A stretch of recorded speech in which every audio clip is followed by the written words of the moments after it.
아들이 부모님 말을 듣지 않기 시작했습니다. 부모가 야단치면 반항을 했습니다.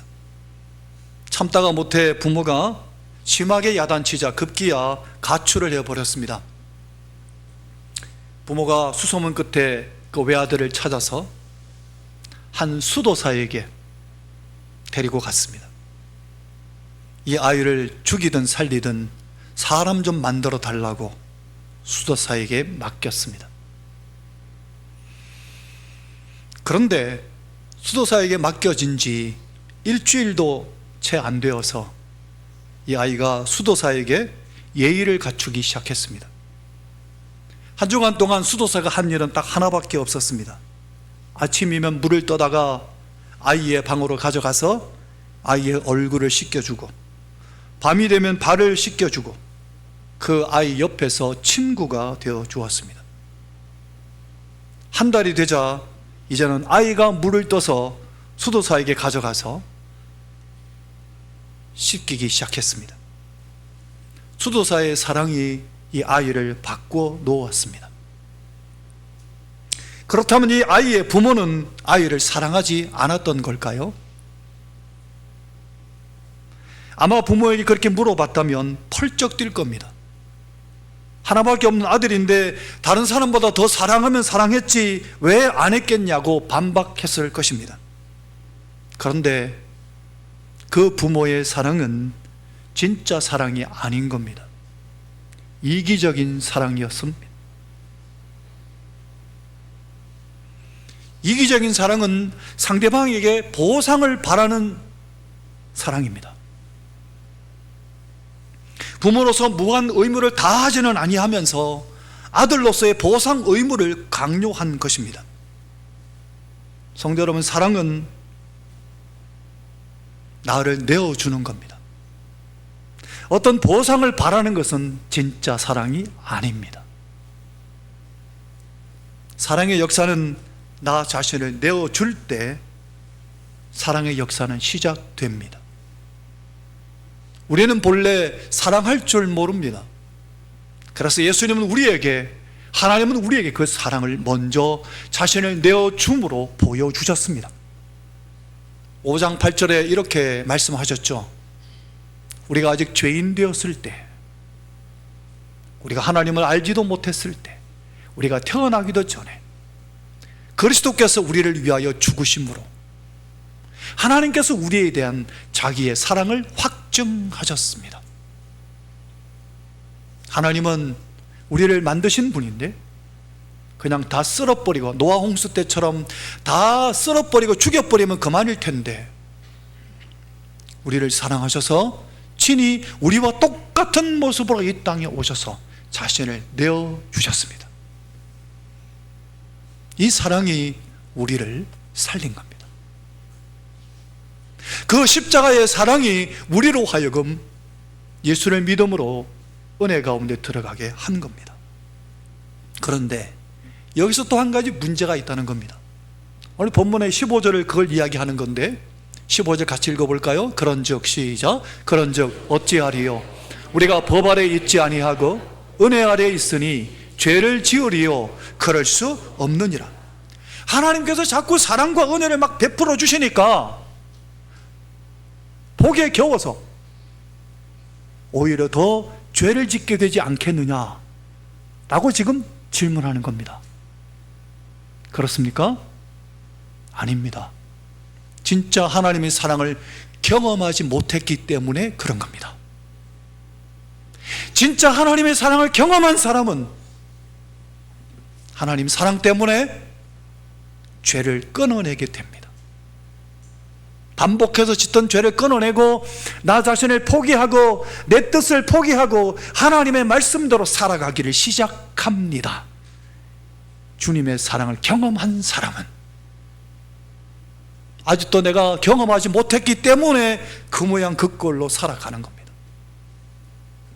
성도 여러분, 하나님의 은혜와 사랑을 깊이 경험해 보지 못하면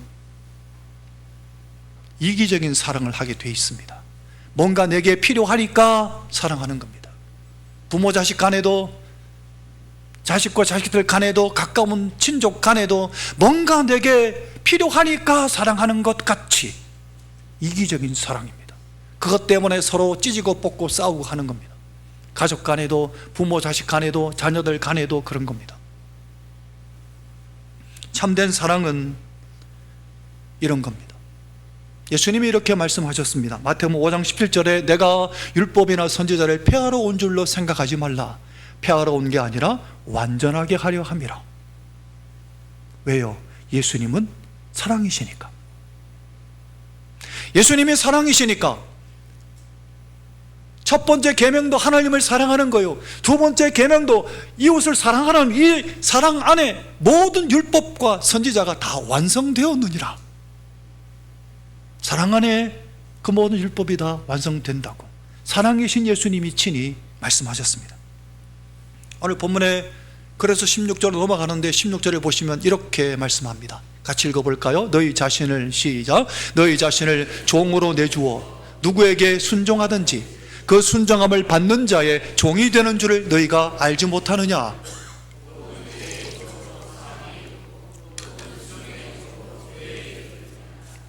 아멘. 인생은 성도 여러분 늘 선택의 연속입니다. 우리가 인생을 살아가면서 늘 선택의 기로에 서게 되고 선택하며 살아가야 합니다. 그런데 선택하는 것은 내가 선택하는데 내가 선택하는 그것이 결국 나를 지배하게 됩니다.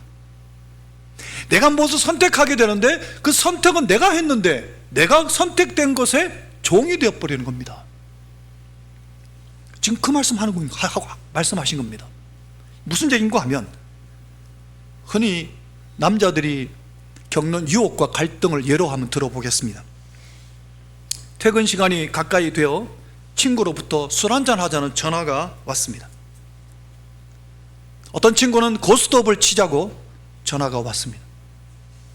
그때 가슴 한편에서는 술이나 화투를 치지 말고 집에 가야 된다는 마음이 한편에 있습니다. 이 중에서 무엇을 선택하는 것은 본인이 선택하는 겁니다. 만약 술집에 가는 걸 선택했다고 해봅시다.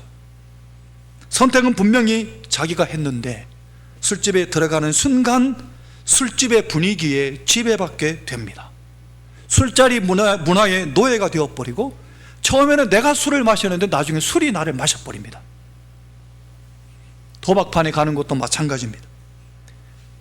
도박판에 지배를 받게 됩니다. 도박을 하면서 고매한 인격이 드러나는 경우는 없습니다. 도박판에서 드러나는 것은 쾌락을 탐하고 생존을 위해 몸부림치는 본능밖에 없습니다. 결국 돈도 시간도 건강도 다 날리고 도박판의 지배에서 헤어나오기 힘들게 됩니다. 그런데 술을 마실까 화투를 칠까 고민하다가 집으로 가는 걸 선택하는 경우, 집 앞에서 벨을 누르고 들어서기 전까지도 계속 마음의 갈등이 있을 수 있습니다. 그런데 벨을 딱 누르고 나서 아이가 달려와 아빠 하고 안기고 아내가 반가이 맞아줄 때 그 분위기의 영향을 받아 가정적인 사람이 됩니다. 성도 여러분, 죄를 주인으로 모실 것인가? 아니면 진리의 말씀을 주인으로 모실 것인가? 선택은 내가 합니다. 선택한 바에 따라 죄의 종이 될 수도 있고 의의 종이 될 수도 있습니다. 오늘 성경은 이것을 너무나도 명석한 바울을 통해서 명쾌하게 우리에게 설명하고 있는 겁니다.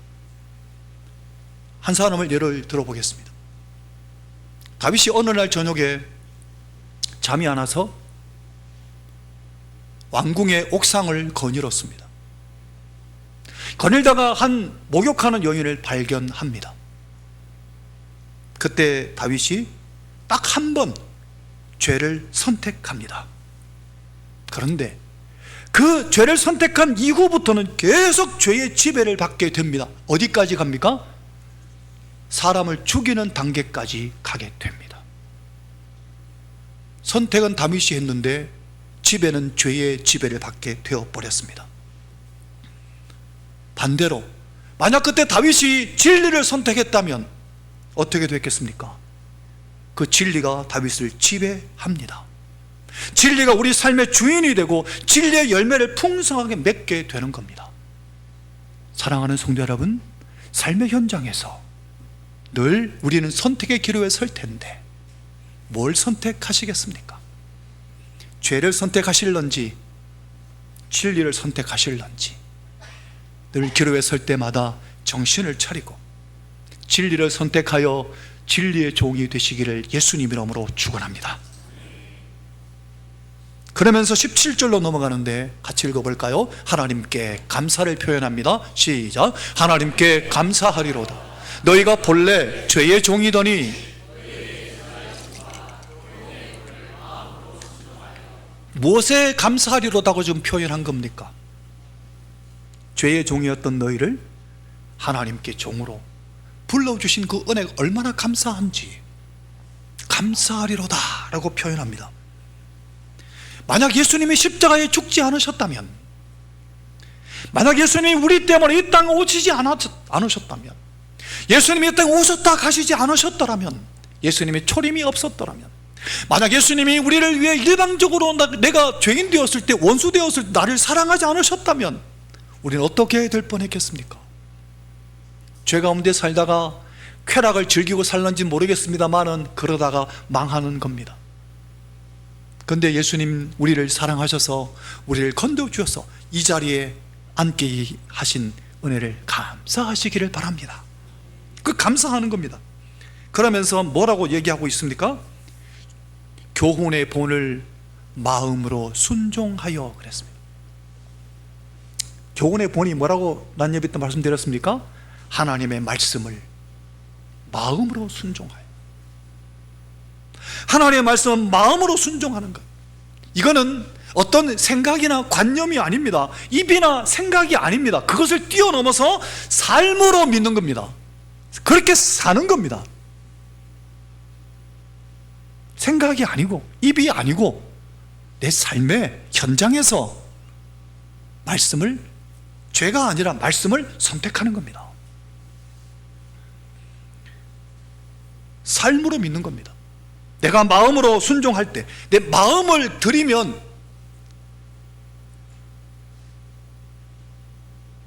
우리 성도님 중에 한 분이 그런 얘기를 해요. 수요예배 얘기를 하면 다른 성도님 얘기하면서, 아니 왜 수요예배 왜 요즘 안 나오십니까? 뭐 이런 편기 저런 편기 쭉 되니까 그 얘기를 듣는 또 다른 성도님이 마음이 없어서 안 그렇지. 마음이 없어서. 그겁니다. 마음이 뭘 택하느냐가 결정하는 겁니다. 성도, 내 마음으로 순종하게 되면 내 손도, 내 몸도, 내 사지, 백체도 모두 다 따라가게 되어 있습니다. 마음이 나를 움직이지 않습니까? 주님이 원하는 것은 네 마음을 내게 달라고 말씀하시는 겁니다. 그런데 재밌게도 우리는 손과 몸과 물질로 하나님께 순종하면서도 마음은 딴 데 가 있을 수도 있습니다. 이게 문제입니다. 마음을 원하시는 겁니다. 주님이 마음을 원하시는 것은 그럼 어떻게 삶으로 나타날까요? 마음으로 주님께 내가 순종하게 되면 이런 역사가 일어나는 겁니다. 그게 그 다음 구절 말씀입니다. 18절이 그 말씀입니다. 같이 읽어볼까요? 죄로부터, 시작. 죄로부터 해방되어 의에게 종이 되었느니라. 그렇습니다. 내가 내 마음으로 순종하게 되면 첫 번째, 죄로부터 해방되게 됩니다. 그럼 두 번째, 의에게 종이 되는 겁니다. 죄로부터 해방된다는 의미는 무슨 뜻인가 하면, 많은 사람들이 죄를 끊지 못해서 고통합니다. 죄를 버리는 게 대단히 어려운 일이라고 생각합니다. 그런데 오늘 성경은 단순하게 말씀합니다. 마음으로 순종하면 바로 죄로부터 해방된다고. 성도 여러분, 빛이 들어오면 어둠이 물러가고 생명이 있는 곳에 죽음이 떠나갑니다. 진리의 말씀이 있는 곳에 죄가 자리 잡을 수가 없습니다. 아까 한 남성의 예를 든 것 같이 집에 들어가기 전까지는 술집에 갈까 도박하러 갈까 갈등되지만 집에 들어가는 순간 술집으로부터 자유를 얻게 되는 것처럼 내가 내 마음을 하나님께 드리면 죄로부터 자유함을 얻게 되는 겁니다. 죄로부터 해방되게 되는 겁니다. 내 마음을 어디에 두느냐가 중요합니다. 그래서 우리가 더 이상 죄의 노예가 되고 싶지 않다면 내 마음을 주님께 드리는 겁니다. 내 마음을 하나님 말씀에 쏟아붓는 겁니다. 말씀대로 내 마음을 드리는 겁니다. 그러면 그 다음 단계 18절 다시 보여주실래요? 뒷부분에 어떻게 된다고요? 두 번째, 의의에게 종이 되게 됩니다. 진리의 말씀을 내가 선택하게 되면 의의 종이 되는 겁니다. 이걸 예를 한번 들어보겠습니다. 성도 여러분, 내가 예수 믿는 사람으로 거룩한 삶, 진리의 삶을 살려면 어떻게 해야 될까요? 거룩한 삶을 살고 진리의 삶을 살려면 어떻게 하면 될까요? 40일 금식기도 하면 될까요? 아니면 저기 입산해갖고 수도하면 될까요? 입산 수도하면 내가 거룩한 삶, 의로운 삶을 참 진리의 삶을 살아갈 수 있을까요? 어떻게 해야 될까요? 방법은 딱 하나입니다. 하나님의 말씀을 마음으로 순종하면 됩니다. 하나님의 말씀 마음으로 순종하면 거룩한 삶, 진리의 삶을 절로 살아가게 되는 겁니다. 내 마음을 어디에 두느냐가 중요한 겁니다. 내 마음을 온전히 하나님께 두면 하나님이 친히 내게 임하셔서 나와 함께 하시고 동행하시고 나를 진리의 길로 인도해 주시는 겁니다. 그게 성령 충만입니다. 성령이 내게 임하셔서 내 마음을 송두리째 성령과 주께 드리는 이 상태가 성령의 충만함입니다. 성령이 임하셔서 내가 뭐가 달라 이게 아니라 내 마음이 바뀌는 겁니다. 내 마음이 오직 주님께 내 마음을 송두리째 빼앗기는 것, 이게 성령의 충만함입니다. 그러면 주님께 빼앗기면 주님이 나를 이끌어 가시는 겁니다. 그래서 거룩한 삶을 살게 되고 진리의 사람이 신령한 사람이 되는 겁니다. 그러면 어떻게 우리가 내 마음을 주님께 드릴 수 있을까요? 내가 죄인 되었을 때 나를 위해 죽어주신 십자가의 사랑, 주님의 사랑 때문입니다. 주님의 사랑 때문에 내 마음을 드리는 겁니다. 주님이 나를 이렇게 사랑하셨는데 죽기까지, 피 흘려 죽기까지, 살 찢기시고 피 흘리시기까지 의로우신 하나님께서 친히 당신의 모든 것을 다 쏟아부어 주셨는데 그 사랑 때문에 내 마음을 드리는 겁니다. 그게 이유입니다. 그 사랑이 바로 오늘 이 자리에 앉아서 오후 예배를 드릴 수 있도록 그 사랑이 나를 여기에 머물게 하신 겁니다. 성도 여러분, 무식한 갈릴리 어부들, 제가 지난 수요 예배 때 더 초전에 대해서 말씀을 드렸는데, 더 초전이라고 오늘 아마 처음 듣는 분도 계실 텐데, 더 초전,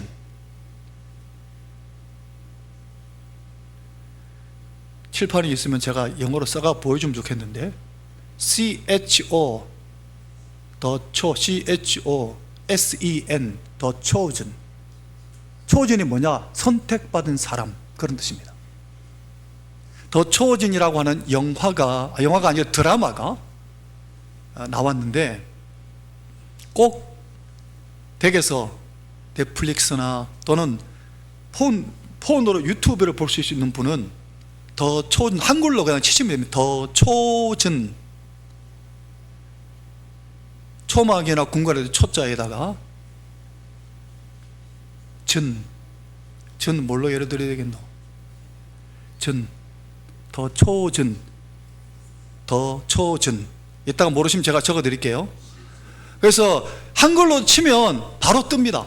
볼 수 있습니다. 그러면 예수님이 사복음서에 나오시는 예수님과 제자들의 그 이야기를 그 시대적인 환경과 배경과 그걸 다 그대로 살려서, 그 중에서 예수님도 등장하시는데 예수님 말씀 그대로, 성경 그대로를 드라마로 확 찍어놨어요. 뭐 넷플릭스 들어가가 영화 이상한 거 보지 말고 그거를 보십시오. 얼마나 성경 그대로 잘 드러냈는지. 그래서 예수님의 그 제자들을 부르시는 장면들, 또 예수님이 말씀하시는 장면들, 산상순 말씀하시는 장면들, 세리 마태를 부르시는 장면, 뭐 하여튼 그대로 성경 그대로 얼마나 표현을 잘 해놨는지 꼭 한번 보십시오. 자, 그런데 예수님이 부르신 제자들의 대부분이 갈릴리 바다 인근에 있는 어부들이었습니다. 무식한 그 어부들이 어떻게 해서 그렇게 위대한 사도들이 될 수 있었을까요? 예수님의 사랑 때문입니다. 예수님의 사랑을 온몸으로 경험했기 때문에, 그 사랑 때문에 그들이 변화된 겁니다. 그들은 아무것도 모르는 무식꾼들인데도 불구하고 위대한 사도로 하나님께 쓰임받을 수 있게 된 겁니다. 주님의 사랑을 온 영혼과 몸으로 깨닫고 주님께서 친히 자신을 내어주시니까 그 사랑이 그들로 하여금 마음을 온전히 하나님께 드려서 하나님께 온전히 쓰임받는 사도들이 되게 된 겁니다. 사도 바울도 마찬가지 아닙니까? 그 예수님 사랑 이야기 하나 하고 말씀을 마치겠습니다.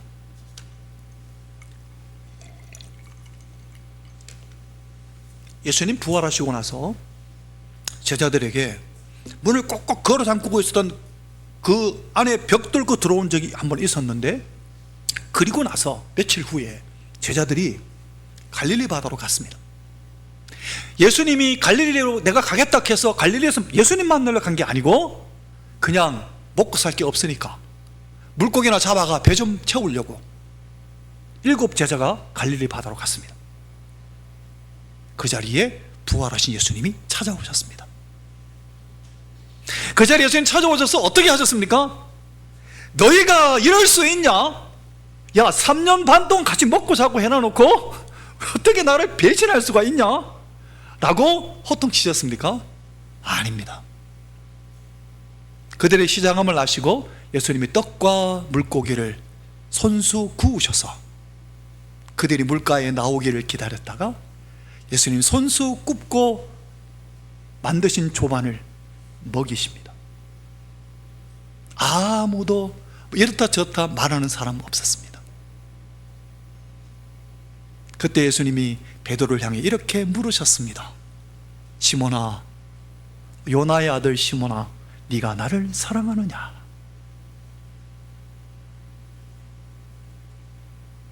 예수님의 그 사랑의 모습이 사복음서의 마지막을 장식합니다. 성도 여러분, 예수님은 바로 그 제자들만 아니라 우리들 한 사람 한 사람을 선택하셨습니다. 그리고 우리를 사랑하셨습니다. 그 사랑 때문에 내가 예수 믿게 된 거고, 그 사랑 때문에 내가 오늘 이 자리에 여기에 앉아있게 된 겁니다. 그 사랑 때문에 우리의 마음을 드리는 겁니다. 너무 단순하지 않습니까? 예수님의 그 사랑에 감격할수록 우리의 마음을 온통 그분에게 드릴 수 있는 겁니다.